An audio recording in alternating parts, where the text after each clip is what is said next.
Mesdames et messieurs, bienvenue à cette chère présentation.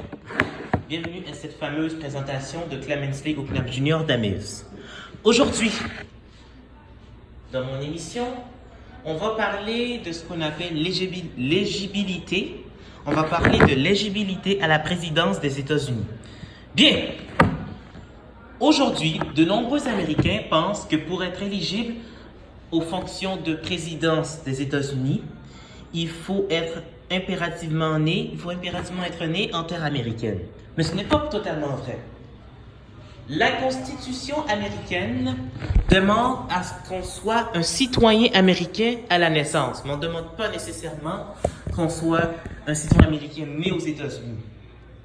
Par exemple, nous avons un exemple. Voici un exemple. Par exemple, il y a un certain Ted Cruz. Un certain Ted Cruz qui est actuellement un sénateur américain au Texas, l'un des États américains, bien sûr. Ted Cruz, en fait, si nous récapitulons à propos de sa naissance ou de son apparition sur Terre, Ted Cruz est né à Calgary, au Canada. Nous le savons tous très bien qu'il est né à Calgary, au Canada. Il est né en terre canadienne. Mais, il est né d'une mère américaine. Il est né d'une mère native des États-Unis et d'un père natif de Cuba. Sa mère étant native des États-Unis, ça rend Ted Cruz un citoyen américain à la naissance. Bien qu'il ne soit pas né en terre américaine, mais ça rend Ted Cruz citoyen américain à la naissance quand même. Fait que pour moi, il devrait être éligible au poste de présidence, de fonction de présidence des États-Unis. Le problème, c'est que beaucoup de gens pensent qu'il faut impérativement être né en sol américain pour être éligible aux fonctions de présidence des États-Unis. Mais ce n'est pas tout à fait vrai. Ce n'est pas tout à fait vrai parce que naître aux États-Unis, ça ne veut pas dire qu'on est pour de bon vraiment un citoyen. Oui, c'est vrai, naître aux États-Unis, le plus souvent, on va penser qu'on est américain de naissance parce que les États-Unis fonctionnent avec le droit du sol. Ils prennent référence au droit du sol, les Américains.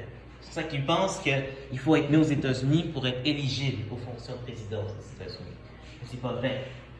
Ted Cruz devrait en fait être éligible aux fonctions de présidence des États-Unis puisqu'il n'a pas eu besoin d'être naturalisé américain. Il est né citoyen des États-Unis. À sa naissance, il était reconnu légalement citoyen des États-Unis d'Amérique. Donc pour moi, il devrait être éligible. Mais beaucoup de gens vont essayer de jouer la peur chez les gens qui sont nés ailleurs qu'aux États-Unis. Les Américains vont essayer de jouer sur la peur des Américains nés en dehors des États-Unis. Ben, c'est pour ça qu'ils vont toujours essayer de faire leur mieux pour que Ted Cruz ne soit jamais éligible à la présidence des États-Unis. Mais je peux vous dire que c'est très injuste. C'est très injuste. Parce que la mère de Ted Cruz, c'est une native du Delaware. Fait que ça rend Ted Cruz éligible à la présidence. Bien que Ted Cruz lui-même soit un natif de Calgary, de la province canadienne de l'Alberta. Vous comprenez? Pourquoi on veut porter préjudice à la carrière de Ted Cruz?